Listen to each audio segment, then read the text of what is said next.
Okay, so Sure. theoretically. So theoretically, Mm-hmm. if we design something with a certain with all of our measurements laid out exactly how we want them. Mm-hmm. So this is let me preface this by it's a finished condition. Like so it's finished wall panels that go over a a substrate, a gyp substrate. That So theoretically that assuming that happens. Yeah. so theoretically the gyp substrate is built and everything is within conformance and tolerance of constructing a gyp wall and constructing it to a level of levelness and flatness, right? That you would Yeah. assume that when they came back to measure said cladding over the top of that, that they would measure it with all of those parameters in mind and ensure that the request for certain reveal lines, and you're very specific on the size of the reveal lines. Mm-hmm. When the the installed system is not installed properly to those desired, documented, and shop drawing approved reveal spacings, you wouldn't expect them to come back and say, well, what's the acceptable tolerance? You would say, the quarter inch that I told you it was It's in supposed the to be. drawings. Yeah. Yeah. And so After it's my day installed? yesterday was After it's installed? Before it's installed? After measurement? Like, where was that question theoretically asked in the process? theoretically after installed. So theoretically, after installed is always the best time to ask that question, right? Best time to ask that Because question. because they then are in the position of putting it in front of a theoretical client who, at that point, Yes. it was fed up and wanting to open their building, especially when we're at the Yes. finishes stages, and we'll just bend over at that point and say, "Okay, we'll accept it," because it's. I mean, that's what happens, So right? And they know this, and so they theoretically theoretically, know this. well, so theoretically, let's just say that's not the case. Let's just say they want exactly what they were expecting, What the design intent And- was, yeah. what the design intent was, and say theoretically that they are very dissatisfied with the installation and theoretically want us to make sure that it's done right. And it's I'm pretty sure people are saying theoretically It's a hypothetical, yeah. it's a hypothetical, of course. But you know what? But okay. So here is an interesting This thing. never 'cause happens on this is- projects, right? This This is is the first literally time I've heard something- about this. I was going to say let's like when you're doing finished materials, like you're doing a panelized system, and I had this on an older project of mine, not theoretical because it's already constructed and already occupied. That That one's real. they came back and they did say, hey, we install it. We did realize that we are missing this or that or anything.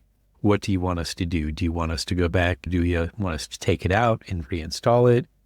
Or do you feel like it's within tolerance? Now, I've heard multiple people ask about being within constructability tolerances for, I look at constructability tolerances as, everything below the skin of the actual, like, we're talking about finished materials like casework or millwork or things like that are intended to basically be measured and built based off of the conditions that they're going to be built in, right?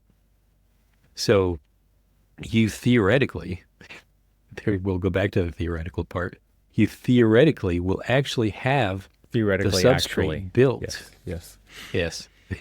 You'll actually have the substrate built before you come out and measure it. And then if you see a bust in the built conditions versus what is the design intent before you, it's that This measure comes up. twice, It's cut supposed to come up once. at the OAC meeting, right? And Yeah. and Well, if it doesn't, and they just move forward, and then there's because the thing that you're describing is the foundation has to be built right, And then the framing has Right. to be built right. And then all of these things Right. add up Right. because the errors ripple Yeah.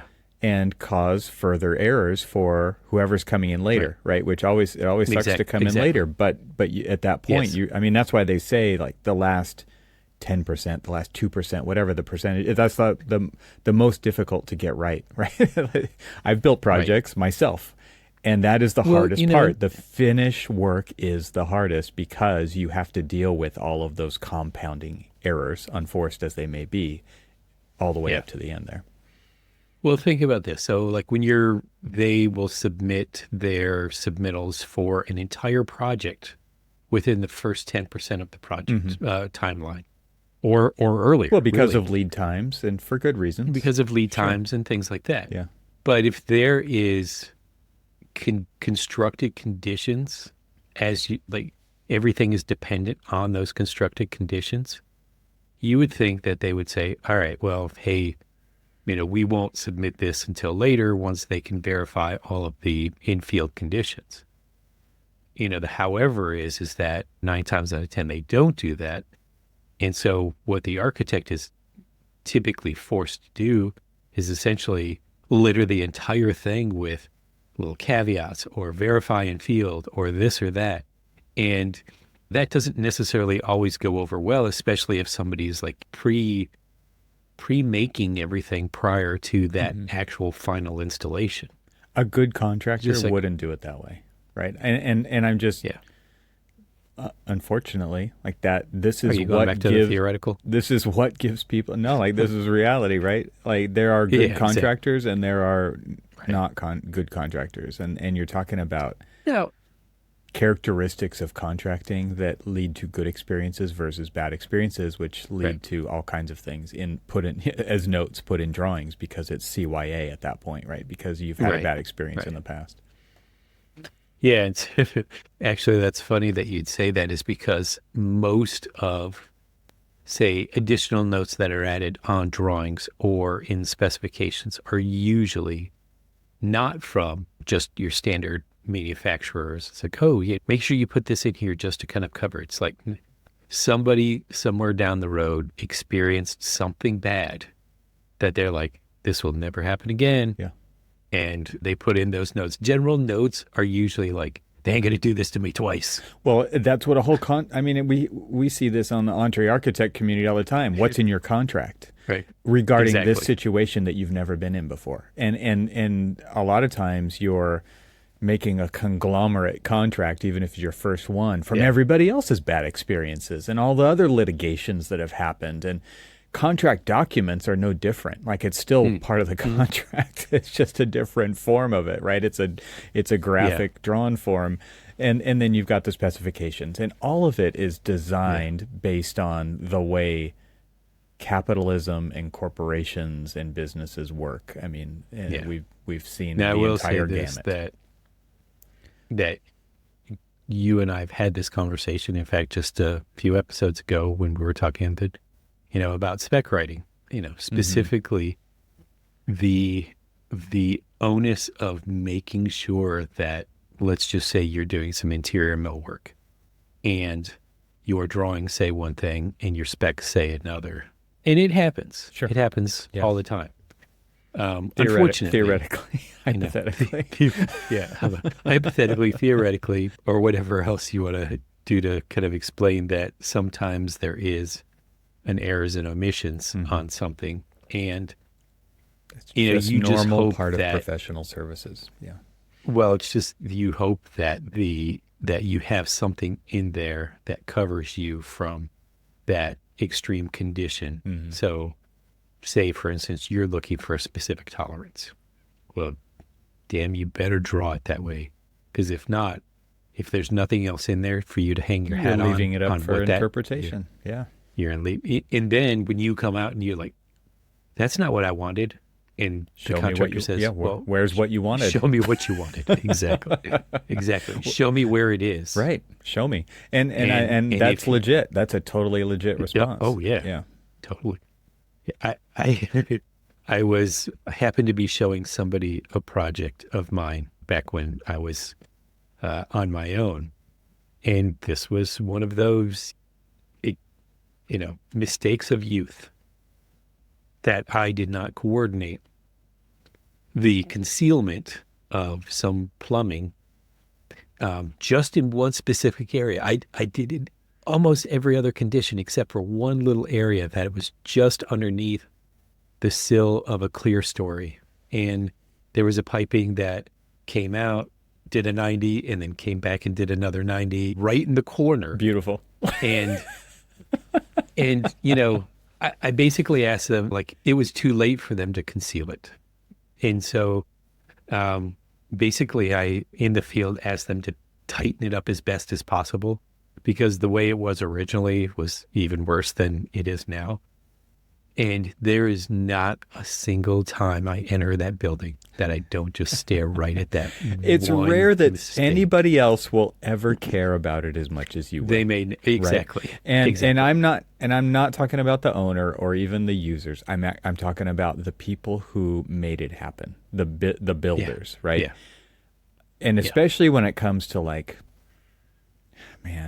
electrical, locations of things, Oh my goodness, yeah. wall warts that are Yeah. just freaking littered all over a main entry wall, like right when you walk in the doors and you look and you see a thermostat and an alarm, and it's just kind of these random pock marks, and it's like, these are how you learn these lessons of how do you draw things and why do you draw things the certain way, and, and how do you coordinate drawings, and who do you do that with, and how do you go through and make sure that stuff is all lined up the way that you want it. Right. Nobody, not your engineers, not your project manager, not your construction administrator, they're never going to care about it as much as you are, because and I hate to say that, but even though you are all quote unquote on the same team, people have different priorities. And I mean, it's unfortunate that you have to walk into this building and experience your little climbing gym in the corner of pipes. Yeah. It was something. I was talking to a client, and they said that they get a kick out of it. Yes, I am. You're distracted. Yes. I had to write it down because of, how he's like, they walk around a building often looking at Tixies. And I kind of looked at him like, Tixies? Exactly. Did exactly that. What? It's when you have a double-sided exit sign that you can see through the glass and it says Tixie. And they're just like, you don't know how many times. And so that was, and it just so happened to be in a project that's currently under construction that I was just on a site visit for, and we were walking around, and they were looking at the exit signs that we have scattered throughout the building, especially the ones near a glass wall or glass door or something like that. Mm-hmm. And they were just like, you know what? Surprisingly, we haven't found any Tixies. And that's how it all started. He was like, and then he was just like, yeah, we walk around the buildings all the time looking for Tixies. And I'm like, I have no idea what you're talking about. And then are you writing it down? Yes. And that was it. And he was just like, it's when you have a double-sided exit sign that you didn't consider. There's no opaque. Are they seeing the reflection in the glass, or it's the sign itself that doesn't include an opaque liner in between the two sandwich pieces okay. That's it. So it's reading. It's both not double-sided. ways at the same time. It's reading exactly. Well, no, I mean, it is right. It's funny because the exit sign is for the people inside the building, but you can also see it from outside the building through the glass. Exactly. And see, these are the little things that we sometimes just don't think about. You're like, oh well, you have to have an exit sign there. Mm-hmm. You're just like, okay, well, think about that exit sign. Right. Think about what you need to do to that exit sign from the 360-degree view here. It's not just about the person staring at the door saying, that's the exit, that's where I need to go out. But it's like, oops, I forgot the little opaque panel on the back, and now it's a Tixie. I learned a new term today. Exactly. Great. It was the best thing I'd ever heard. I was just like, thank you. Because now I don't think that and it's one of these things. It's guarantee you that there was somebody somewhere somebody now has a general note in their drawings. No tixies allowed. Exactly. Right. That is totally covering that up. Mm-hmm. Uh, It's interesting That's- to think about this and like the level of detail that drawings have to get to explain all this stuff. Like and just this idea of the craft of what architects do. And is that going away, or is that getting better? Because on some level, it's like there's no end to the amount of detail you could put in a set of drawings. And at the same time, you only have a certain amount of time to do this. So yeah, go for it. Well, let me give you an example. So if you think about it, there's like it's tons of information that you sort of have to track as well. I made the mistake of opening up my something while you and I are talking, and so now you see like the big old. I can see you're very bright all of a sudden, and I can't see your eyes any longer. Yeah. So, all right, I am going to. There we go. I had to Back to close normal. it real quick. So back to normal. Think about the struggles that we all go through when you have a project, because information is so readily available to put on a set of drawings.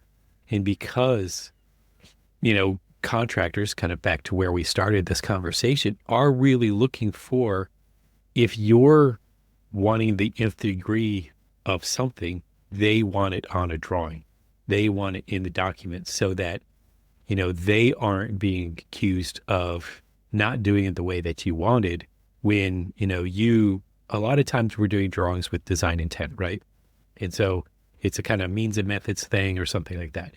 And 9 times out of 10, sure, we don't really need all of the specific information. But then when you do that 10th time, you're really looking, I need that specific information to be translated in the drawings because I need it built this way. Mm-hmm. But so I the reason why I just went kind of all white for a second there in my because I quickly pulled up the number of drawings that I had submitted for the last project one of the current projects that I'm working on. And to think that with the amount of drawings we submitted, that you would be able to catch everything in there to make sure everything is coordinated, even in the world of BIM. More drawings is harder to coordinate. I will just put out like there's an inverse proportion rule at work here. Yeah. So let me just for you, like, throw out a guess of how many drawings I had to my set. I'm trying to go back in time because I know you've mentioned like kind of a running tally as you've gone through this project. Yeah. And I think the last time I heard it was like 1,200 or something like that sheets. Is that right? I don't know. At one time, maybe? The total submission, because Not architectural. You're talking all in, just consultants and everything. Now remember, architects have to review those too, all of the drawings to make sure that what they're doing is jiving with what you're doing, and vice versa. Like, if we're saying we want a linear diffuser in this location, yet your engineer showing a round one. They're showing a round one or round hole in a square, a round hole in a square peg. That's never happened. Whatever. That's the saving. Anyway, 2,156 drawings. 2,150. Wow. 2,000. That's not 100. That's not something drawings. to brag about right there. It is not something fair. Now, understand this is the project that has multiple buildings in it and all of that other stuff. Still. Yeah, but still. That's a big project. Yeah. 2,156 And coordination nightmare. Even with BIM, even with digital collaboration, cloud, this, that, and the other thing, everything. Yes. It's no joke. Somebody will say, Cormac, is everything in this drawing set coordinated? And if I ever say yes, reach across the table and slap. You've got to have some really good response to that question. There is no way You have to. Oh, humanly excuse me. possible. Let me get back to you. I need to talk to legal real quick. Like, what's my acceptable answer that I Exactly. can say on the stand here without saying yes? Exactly. How do I say it is coordinated as best as possible, but in a legal way that doesn't put you on the within the hook? standard of care. It's within the it's within the construction tolerance. It's within the construction tolerance that the contractor's building it right now. Yeah. Exactly. Well, I'm curious if we go back to the beginning now, like what do you do with this hypothetical situation where the tolerance after it's been built, the question is this okay when it is clearly not for Right. the client? Well, The client says it's not. What do you do? so hypothetically, you start working through solutions and coming up with basically measure everything that you have to try to determine if there's a way to salvage everything that is built, that's already constructed and already out on site, and modify Adjust, yeah. the overall Sure. document, I mean, the that's a overall, nice teamwork thing to do, but I mean that creates yes, a lot more work for the architect who is not going to get it, paid to do that work. it does. However, at the end of the day, I mean, Clients got to be happy, right? clients got to be happy. It's got to be something that in this hypothetical situation, it really is showing I think, an actually really good example of collaboration between the architect and the contractor. Nobody ever really wants to budge. They're like, no, no, no, you got to do it the way I said. No, no, it's built this way, and that's all you get. And then you're back and forth, back and forth. This one is like, let's try to work out the best possible solution. Oh wait, sorry, hypothetically. But It is, there's you know, definitely times where the answer is like, no, rip it out and do it again. And there are many right. contractors who will just say, yep, you're right. I mean, Well, there are, so I mean, nobody wants that to happen, but there are contractors who have the integrity to say, we will do it again. So I will give you another perfect example that, so I did talk about the constructed project that had all of the wall paneling, wood wall paneling throughout the entire lobby space and everything else. And we had some mock-ups done. And those mock-ups had a combination of, acoustic, micro perforated acoustic ceiling panels. Unfortunately, because of the system that we were using, they couldn't do a natural wood laminate. They had to do a typical plastic laminate.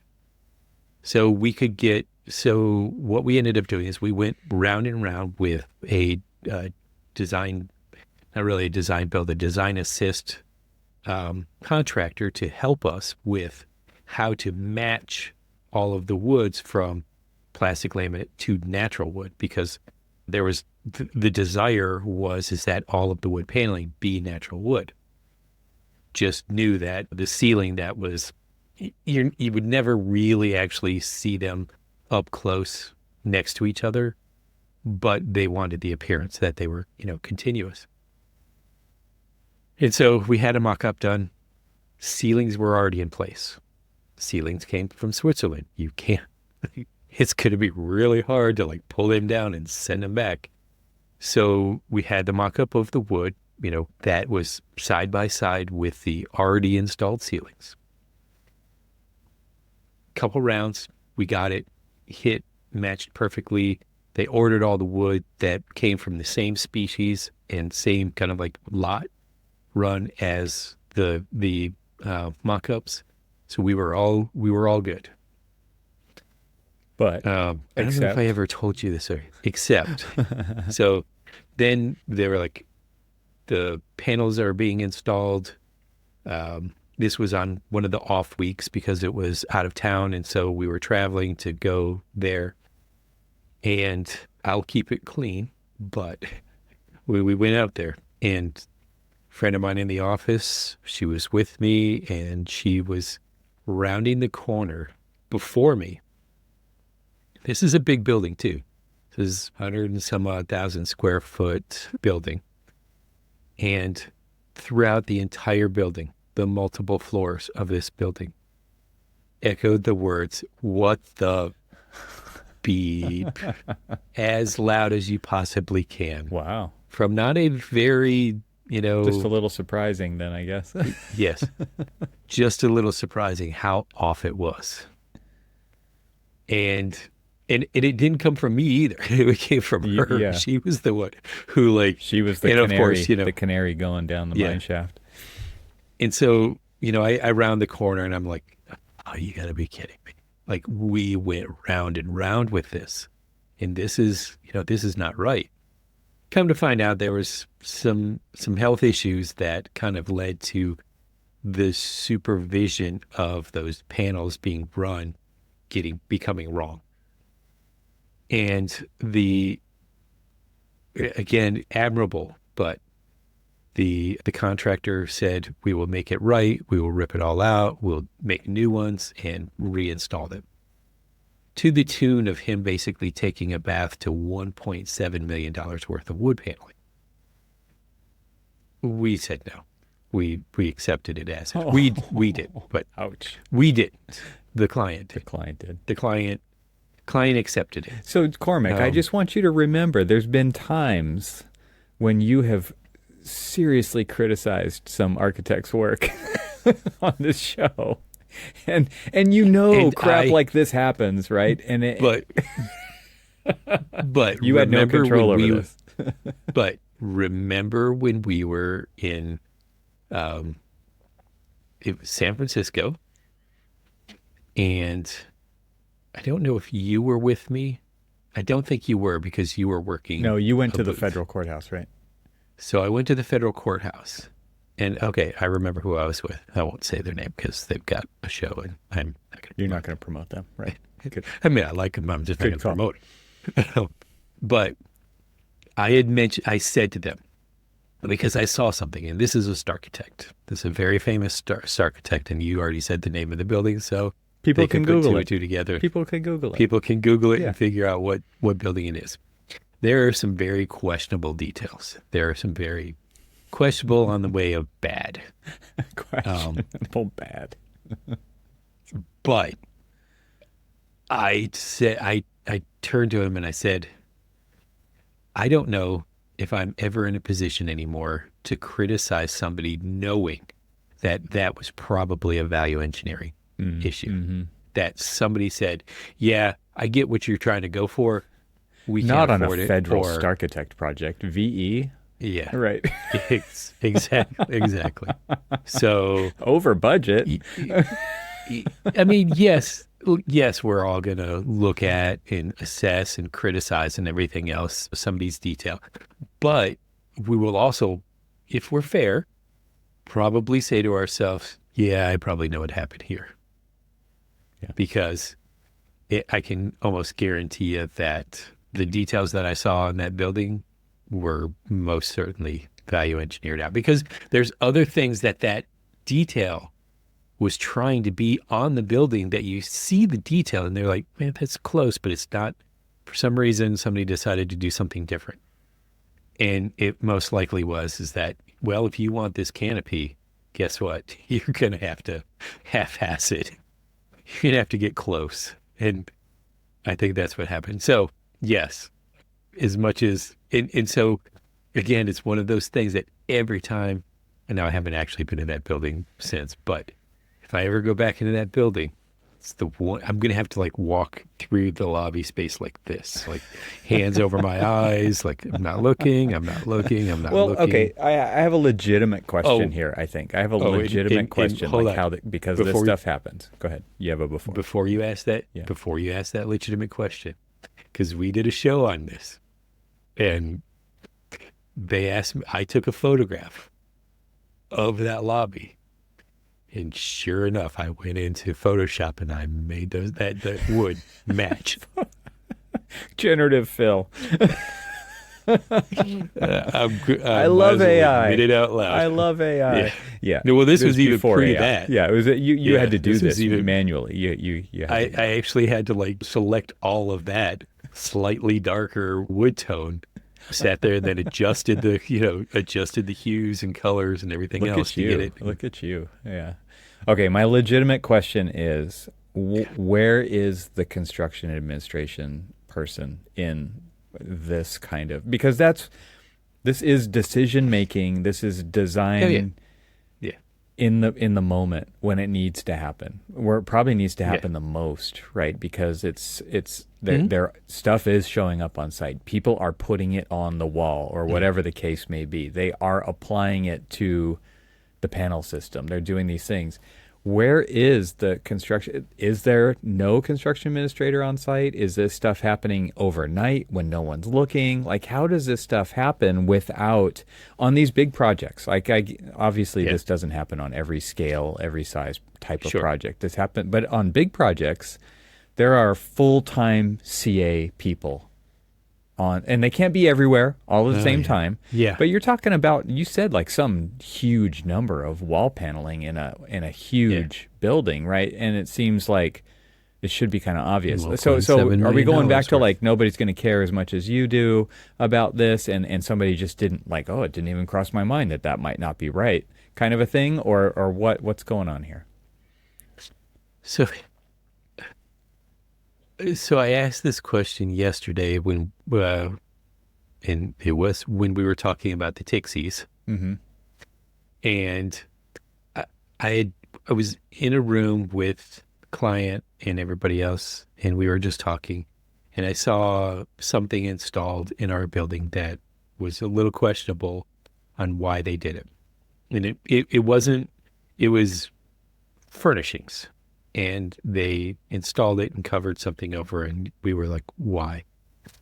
And it's a question that comes up on almost every project that I've ever worked on in my life, where I've been involved with construction administration, where you have to ask, did they look at this and say, yeah, it's wrong, but whatever, kind of thing. Is Just like, not caring, like that, not really that you fully just fully don't caring. care and you Yeah. don't question. Mm-hmm. Now, in say the case of this particular one, there's locals, there are local architects and that are working on the project that may not. I've worked on a couple of different projects where the local doesn't really necessarily put the same level of care on the specifics that I would. And again, though, making sure that this goes back to the conversation we were having about the documents, is making sure that the documents, if you start griping about those little specific things like, hey, the wood's got to do this, or hey, this has got to do that, or hey, this detail's got to do that, making sure that your drawings back that up for you, making sure that when you do that, when you make that big stink about, hey, I want you to rip this out because it's wrong, that you've got a leg to stand on. And not everybody, we could even say this about contractors, not everybody is as familiar with the contract documents as you are. I like how I giggled when it's like, oh, not everybody, meaning hardly anybody. Yeah, hardly anybody. Especially when you look at some of the tone and tenor of some of these RFIs that you get, and you're like, hey, can you provide more information on this? You mean turn the page and look at the details? Well, and granted, like nobody is as familiar with these documents as you are because you've been working on them for years and they've been looking at them for 3 hours, right? So, but yeah, not actually going through them before asking a bunch of questions is kind of a, yeah. I mean, if you're gonna bid on it to build it, you should You should understand be. what No, you just let AI look at it and say, how much should I charge? Yeah. let AI let the change order AI run a little bit. Yeah. Like, what did they forget, and how much more can I charge? This whole idea, though, of CA and the purpose of CA is to get in front of these problems and know what's coming up in the installation, in the sequencing, and get in front of these issues. And you have mock-ups, and you have submittals. Because I want you to do this. I have a question though about kind of maybe what the potential downfall is here because of like the way that our drawings have been delivered forever, which is like black and white, right? Yeah, right. Black and white drawings. Well, it's actually funny is just had another conversation in another project, not the hypothetical one and not the one that we were talking about that's already constructed, but the 2156 sheet one, that there is caveats in that, like some of the deliverables are models, analysis models and things like that. And they're like, well, we've been generating a lot of these RFIs off of your model. And they were like, no. Right. No. The model is for informational purposes only, and it is not, The a construct documents. deliverable of. Right. It's not even built. When we're drawing it, we're not drawing it to a level 350 or 400. We're typically doing it to a level 300 drawing that does not include all of the, connection details and all of this other stuff. It is not a shop level, shop drawing level model. It is just a design intent model, right? And so they're like, well, you're missing this information or that information. And nowhere in our contract is that deliverable to be that way. And so you and I had a conversation ages ago with shop architects when they were talking about the deliverable for the center and how it was a model-based delivery. I can only imagine, and I don't even think that we actually got into it as part of the conversation with them, with the level of detail that model actually had to be versus the level of detail the models typically are when you do a 2D delivery. And it's not delivered in the same package that you use. Right.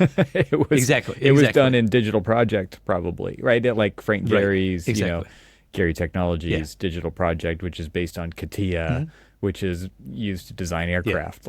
And so completely different. But again, you have to know all that up front, right? And you agree to do that in up front, where everybody has had those conversations and they have those expectations and they are actually in the contract. Exactly. So, and if you think about it, back to our original, to the start of this conversation, the expectation, as you said, in the contracts are going to be that everybody's going to be, designing to that nth degree. That you will be doing, and maybe it's not that necessarily the structural engineer is going to be doing the connection details, because they typically don't. It's typically the steel contractor, but then that's when you have the steel contractor on the project at a certain level where, again, they're starting to develop drawings before the construction documents are even done. Yeah. They're design build that happens. You get those subs involved at the table when you're figuring this stuff out. And the hypothetical project that I'm talking about, we had design assist for a multitude of different things because of the complexity of the project, because of certain actual tolerances that we did need to meet, the calculations that we had to do for our facades to not exceed a certain weight because it was, cladding an existing building. And that existing building could bear just so much weight. And so the parts and pieces that we put into the facade had to either meet or be less than the limits of the existing building. And so we had to go through the whole process of essentially doing a design build during the construction document phase. Yeah, to know if it would work. To know. Yeah. It's just okay, here's all of the parts and pieces, run the calculations. Yes, you are going to be under the total weight load that this building can bear. It was actually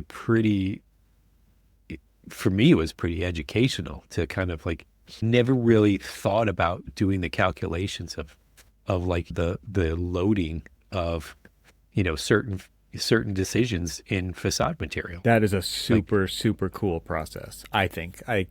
And technology could really enable you if you actually have the experience of, the wisdom of somebody in that trade sitting there with you, or even one of their technicians or everybody. You've got kind of this BIM room, big room kind of a scenario where you're Right. solving these problems together. And it's like, well, what if we change the gauge of the metal? Well, okay, if we do that, we need to add these structural ribs every so often. Okay, so what's the weight trade-off if we go this way versus that way, kind of a thing? And those are amazing educational experiences to go through, and super challenging and super fun. I think that's like the best part of architecture. I don't, you brought it up, so I'm going to go off on this tangent for just a second. Even just the choice of materials of like, there was a certain portion of this building that we wanted an insulated metal panel. There's just so few insulated metal panels that could be there because it was a 2-hour rated insulated metal panel. But we also wanted it to have an architectural, from their architectural line. And there are other people who can do that, but there are ramifications if you go to, so like our base of design was X. We used X, we designed everything to X. Well, come to find out that the contractor said that if we change to the Y panel, we can offer the savings. One thing that they didn't factor in is that Y panel doesn't have the same span capacity as the X panel did. Mm-hmm. So now the Y panel now has to have the supporting structure that goes into it. And so now when you're looking at it, you're like, no more savings. You got to put more structure behind it. You're not saving anything. Exactly. You're adding structure to it. You're adding like cold form framing behind it, to pick up those spans. And, then you're just like, okay, well, we've committed to doing the Y panel now, but now, the owner's looking at it, it's like, well, where was that savings? Yeah, there's so many times where it's like, in the moment, this sounds great. And this situation happens all the time. In the why wouldn't we do this? Because nobody's taken the time to actually follow that path all the way through the project and see what the true cost is, because this changes this, which changes this, which changes that. Oh, we didn't think about that. Mm-hmm. Well, that's where, when you were talking about the architect in the construction administration process, that's when they come into play. Like, because of their experience. I'll say the one thing that I do actually have a pretty good ability of doing is kind of seeing the ramifications of decisions. Mm-hmm. And it's not it's based off of experience. It's like, I've got enough experience to know that I've looked at, during my initial design assessments, I was looking at both panel X and panel Y.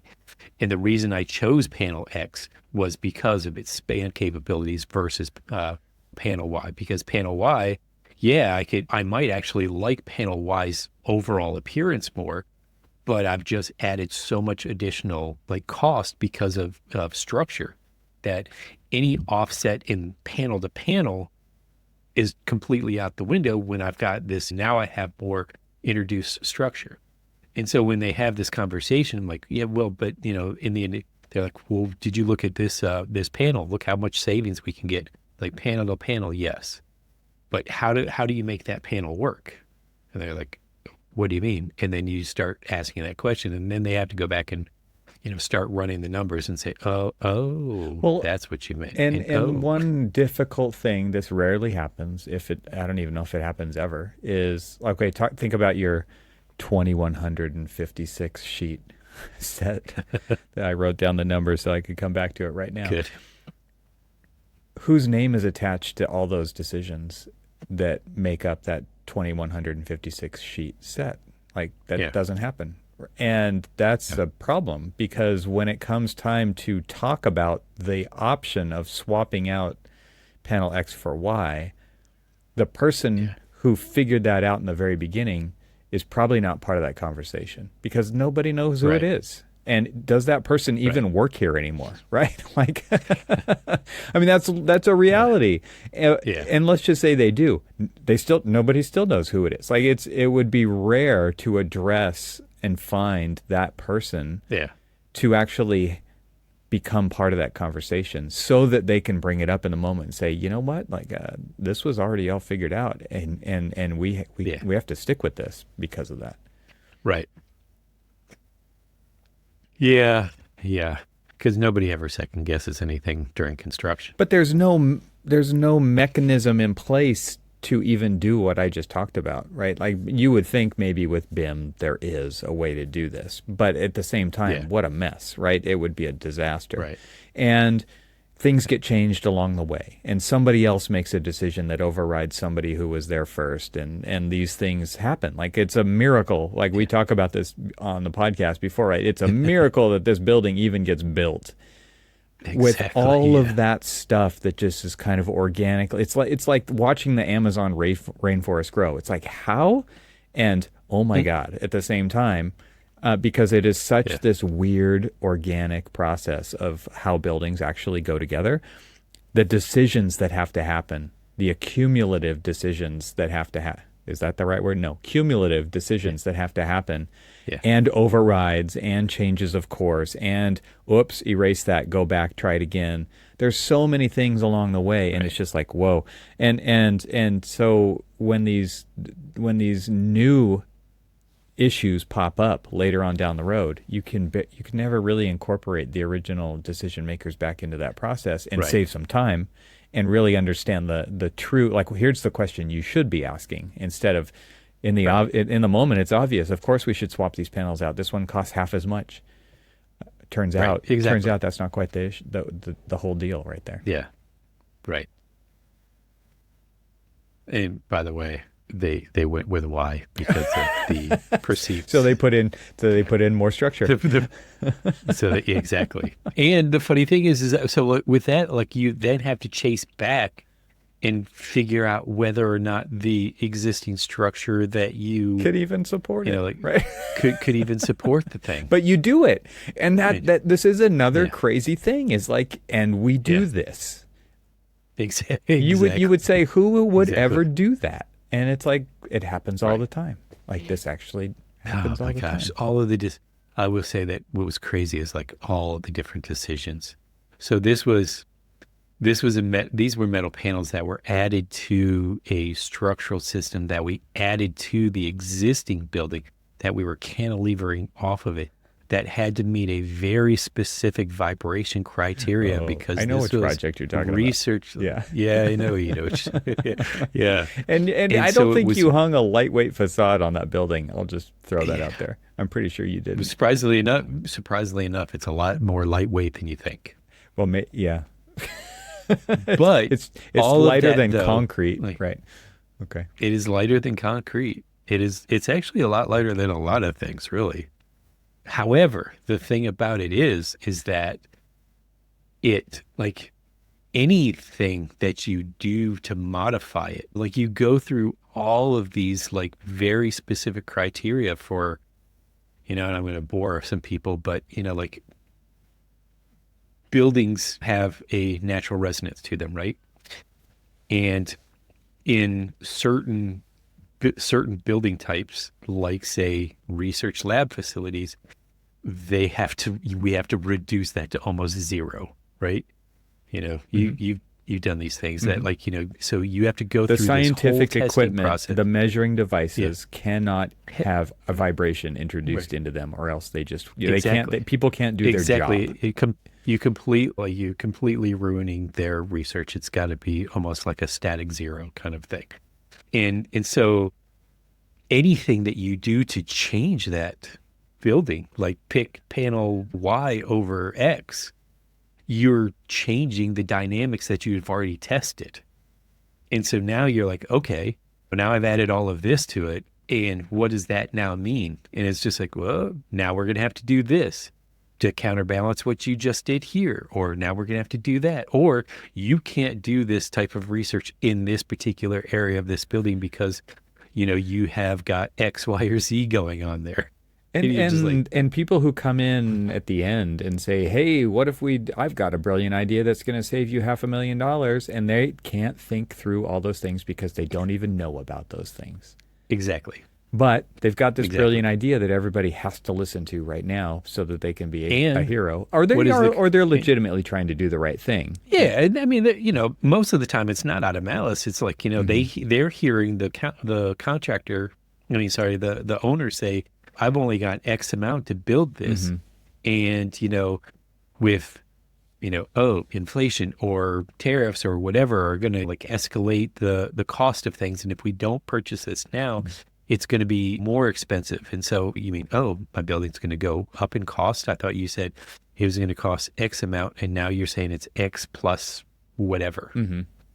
And so then they're like, well, we definitely need to save that money. And so then they make a knee-jerk reaction to it and then realize that they're not saving money, but they're actually adding more money to it based off of kind of the carrot that was dangled in front of them that said, hey, you could potentially save this amount of money if you switch from this panel to this panel. And you're like, and then that's when, the architect raises their hands and says, yes, but, it's like, yes, the panel itself costs that much, but here's what the trade-off is. And by the way, not only that, but you have to do this and this and this and this. Where's your savings now? I've been through that process so many times. And I know, right? Most of the time, we still have to do all the work just to do this. Oh, yeah. Most of the time. Absolutely. Even when you say, and you have to think about this, and you have to think about this, and there's this, and there's this, and people will be like, yep, I need it by tomorrow. Exactly. It's just like, well, okay, Evan, can you get that to us? Right. Yeah. You'll be working tonight and this weekend, yes? Well, the hypothetical that I, was giving you earlier today, I need to get out by close of business. You got some work to do. You better get to work. 11:59 and 59 seconds in my world. All right. Well, let's get off this call. I hope people got something out of this and at least could commiserate with you. I know I could. So thanks for sharing. We've been there, right? We have been there, and you will continue to be there, it sounds like. Yes, I will be. Oh, sorry, man. All right. I'll talk to you soon.